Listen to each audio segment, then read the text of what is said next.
Many countries are either in the process of legislating or already have a cybercrime law. Though the Philippine experience has been less than rosy so far, other countries are also dealing with the same issues. This special report from Pia Hontiveros. An Indonesian mother in her mid-30s wrote an email to a private hospital to complain about its service. But Prita Mulyasari forgot that her country has a law on electronic information and transaction. That's what the hospital used to get back at her. The hospital sued her for libel. The civil case prospered at first in the lower courts. Prita was ordered to pay 312 million rupiah or 37,000 US dollars. A higher court lowered the amount, but the Indonesian Supreme Court quashed the conviction. Then the criminal case took a different turn. The lower courts cleared Prita, but the Supreme Court, on appeal by prosecutors, convicted Prita and handed down a 6-month suspended prison sentence. Attorney Teddy Te, one of the petitioners against the cybercrime law, says he's heard of this case. We asked him, can the cybercrime law in its present form, meaning without amendment, pave the way for the same thing to happen in this country? Posible. Madalas gawin yan sa social media, di ba? Even Twitter. Madalas gawin yan eh. Magreklamo ka, tapos ang daming susunod, di ba? Tapos mamimintas yung iba, manggagatong yung iba. And you know, that is such a Filipino thing to do. Which is why he's concerned that something that could be civil in nature, where fines are imposed and damages paid, is criminalized. What if that company takes offense and files suit with a public prosecutor? Kasi criminal offense eh. And because it's a criminal offense, the public prosecutor is the one that takes charge, right? So now you have government coming in, prosecuting you. And that's what I mean by when you criminalize everything, pumapasok yung gobyerno, pumapasok yung state, no? Now, if it were a simple civil suit, dinefame ko yung isang shopping mall, tapos ang 1,000 like my, or retweet and say, ako rin, sama ako dyan, no? Yung shopping mall, gusto niya, magdemanda siya, 1,000, civil suit.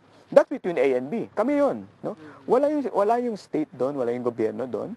Prita's lawyer in Indonesia, upon hearing of the Supreme Court conviction, may as well have been talking about the Philippines when he said that the ruling, quote, sets a bad precedent because hundreds of thousands of people could be jailed for complaining in an email, which is why Te believes things can get dangerous in the Philippines.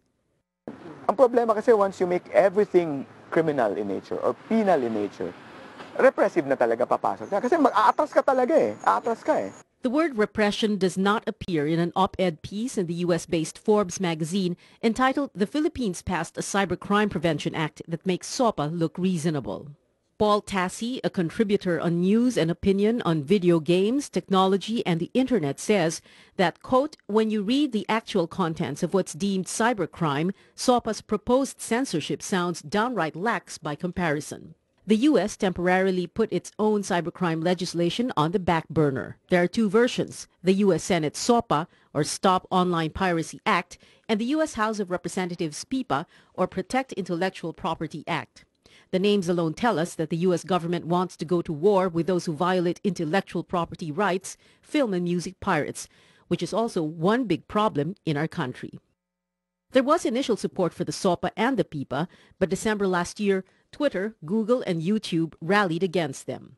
Paul Tassi wrote that he, quote, understands frustration with the nature of online anonymous criticism, but seems aghast that our government would, quote, actually try to make such a thing illegal. Tassi goes further and says it's a law that looks like it came out of Iran or China.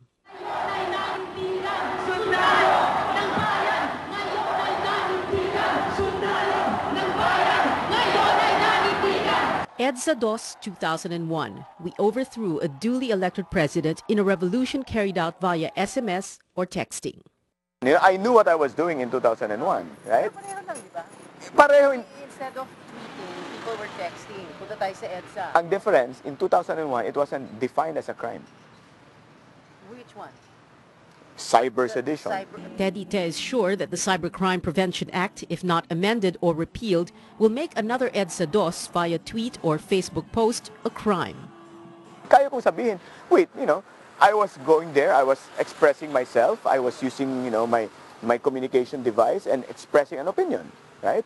So, ang panlaban ko doon, freedom of expression, right? But now here's a law that expressly says You can't do that or anything related to that at manghula ka na kung ano pang kasama dun. So, as far as freedom of expression is concerned, it really makes you think twice, So you are less free. Which is why he believes RA 10175, or more specifically Section 6, is dangerous. It turns self-expression on the internet into sedition. Pia Hontiveros, Solar News.